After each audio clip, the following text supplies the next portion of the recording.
हम सभी जानते हैं कि जब भी कोई वेतन आयोग लागू होता है तब उसका असर सिर्फ कर्मचारियों पर नहीं पड़ता है, पेंशनर्स पर नहीं पड़ता है, बल्कि समाज पर भी पड़ता है और पूरी जनता उससे प्रभावित होती है। 8वें वेतन आयोग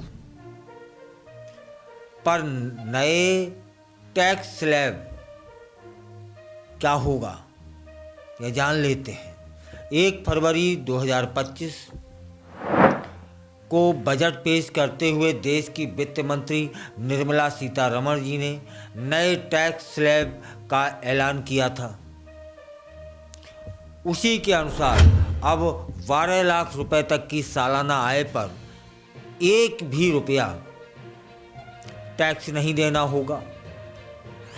इसके अलावा हाल ही में प्रधानमंत्री नरेंद्र मोदी की सरकार ने 8वें वेतन आयोग को मंजूरी दे दी है, जिससे सरकारी कर्मचारियों और पेंशनर्स की सैलरी में इजाफा होगा और बढ़ जाएगी और बहुत बढ़ेगी।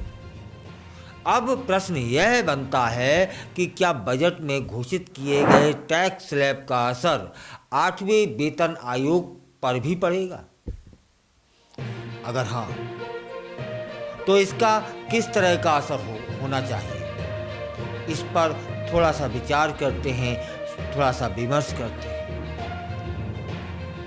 पहले यह समझने की कोशिश करते हैं कि 8वें वेतन आयोग के लागू होने से सरकारी कर्मचारियों के वेतन में 108% तक की वृद्धि होने की संभावना है, जिसका लाभ करीब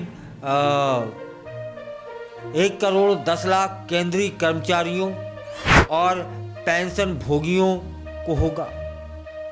जिस तरह की रिपोर्टें आ रही हैं उनको यदि माना जाए तो फिर अगर फिटमेंट फैक्टर को 1.92 से बढ़ाकर 2.08 किया जाता है तो न्यूनतम बेसिक सैलरी 18,000 से बढ़कर 37,440 हो सकती है। इतना बड़ा अंतर, जिनकी सैलरी 18,000 थी वह 37,440 तक पहुंच जाएगी।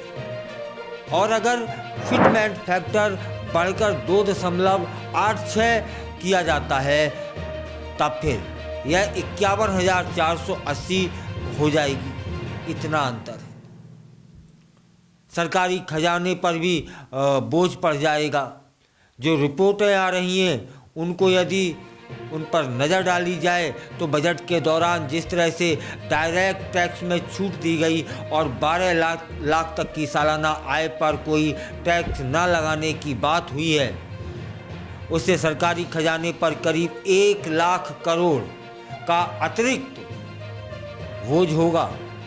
इसके अतिरिक्त 8वें वेतन आयोग की घोषणा से सरकारी खजाने पर करीब 2 लाख करोड़ का बोझ बढ़ जाएगा।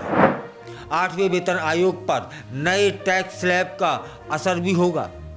जब कोई भी वेतन आयोग लागू होता है तो उसका असर सिर्फ सरकारी कर्मचारियों पर नहीं पड़ता है। जब सरकार टैक्स स्लैब में बदलाव करती है तो इसका असर देश की पूरी जनता पर पड़ जाता है, चाहे वे सरकारी नौकरी कर रहे हों या प्राइवेट या कोई भी कारोबार कर रहे हों, असर उन पर भी पड़ेगा। नए टैक्स स्लैब में कहा जाता है कि 12 लाख रुपए तक की आय पर कोई टैक्स नहीं लगेगा, तो यह सभी पर लागू होता है। अब आते हैं 8वें वेतन आयोग पर इसके असर पर। आपको जानकारी होगी ही कि 8वें वेतन आयोग से सरकारी कर्मचारियों के वेतन और भत्ते बढ़ जाएंगे।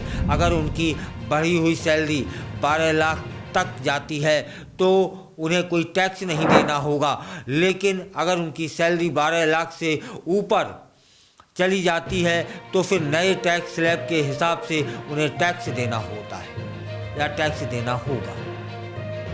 यह असर पड़ेगा सरकारी कर्मचारियों पर भी।